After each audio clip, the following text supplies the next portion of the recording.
చివరికి పాకిస్తాన్ అయితే తన తప్పు ఒప్పుకుంది.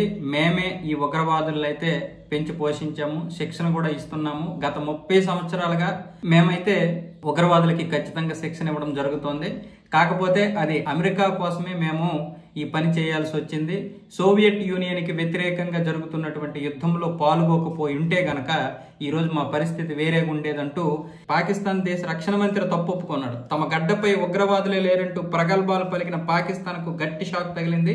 ఉగ్ర సంస్థలకు నిధులు, ఉగ్రవాదులకు శిక్షణ నిజమేనంటూ స్వయంగా ఆ దేశ రక్షణ మంత్రి అంగీకరించాడు.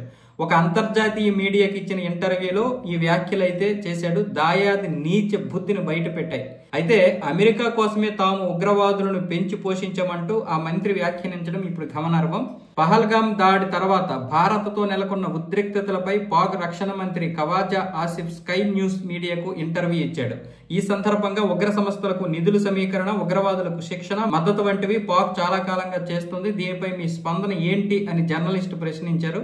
దీనికి ఖవాజా బదులిస్తూ అమెరికా, బ్రిటన్ సహా పశ్చిమ దేశాల కోసమే 3 దశాబ్దాల పాటు మేము ఈ చెత్త పనులన్నీ చేస్తున్నాం. అయితే అది పొరపాటు అని అర్థమైంది. దానివల్ల పాక్ చాలా ఇబ్బందులు పడింది. సోవియట్ యూనియన్ కు వ్యతిరేకంగా జరిగిన యుద్ధంలో మేము చేరకపోయి ఉంటే పాకుకు తిరుగులేని ట్రాక్ రికార్డు ఉండేదని అన్నారు. ఇదే ఇంటర్వ్యూలో లష్కరే తోయిబా గురించి ప్రస్తావించారు. అది పాత పేరని, ఇప్పుడు తమ దేశంలో దాని ఉనికి లేదని అన్నాడు. ఒప్పుకున్నాడు కదా.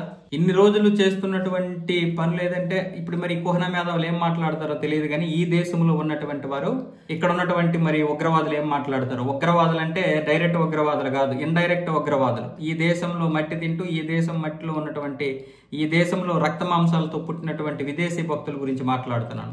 దేశ రక్షణ మంత్రి డైరెక్ట్ గా ఈ ఒప్పుకున్నాడంటే దీని పరిస్థితి ఏంటి?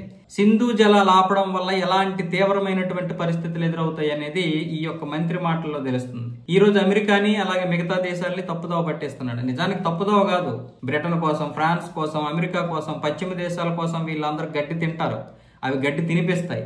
కాకపోతే భారత్ గడ్డి తినే పరిస్థితిలో లేదు. భారత్ మొదటి నుంచి కూడా కొంచెం ఇదే, ముఖ్యంగా ఈ 10 సంవత్సరాల నుంచి అయితే భారత్ ఎవడ మాట వినడం లేదులే. కాకపోతే భారత్కి అందరూ సపోర్ట్ చేస్తున్నారు ఈ మధ్య. ఎందుకంటే దౌత్య సంబంధాలు ఆ విధంగా గట్టిపరిచారు. ఇప్పుడు మరి దీని గురించి ఏం మాట్లాడతారు? పాకిస్తాన్ నిన్న ఇంతవరకు కూడా ప్రగల్భాలు పలికింది కదా. అంటే ఇవన్నీ మంత్రితో వాళ్ళు మాట్లాడకుండానే చెప్పరు కదా. ఎందుకు చెప్పిస్తున్నారు అంటే అమెరికాని వాళ్ళని తోసేద్దాం వాళ్ళ పైకి. ఇప్పుడైతే మేము తప్పు ఒప్పుకుంటున్నాం, ఆ సింధు నది జలాలు అయితే విడిచిపెట్టండి. ఎందుకంటే సొంత దేశ ప్రజలే కదా ఇప్పుడు తిడుతున్నారు. ఆ సింధు జలాలు కనుక రాకపోతే వీళ్ళే వెళ్ళి వాళ్ళ మీద యుద్ధం చేయాల్సి వస్తుంది. ఇప్పుడు ఈ ప్రజలు ఎవరైతే ఉన్నారో వ్యవసాయం చేసుకుంటున్నటువంటి వారు ఇప్పుడు ఈ సమ్మర్లో నీరు అందకపోతే తాగడానికి ఇబ్బంది అవుతుంది. కాబట్టి వాళ్ళు అందరూ కలిసి ఇప్పుడు పాకిస్తాన్ ప్రభుత్వంపై పడతారు. అధికారులు దొరికినట్టు చంపేస్తారు. అందుకే ఇప్పుడు మళ్ళీ తప్పు ఒప్పుకోవాల్సి వచ్చింది అనమాట.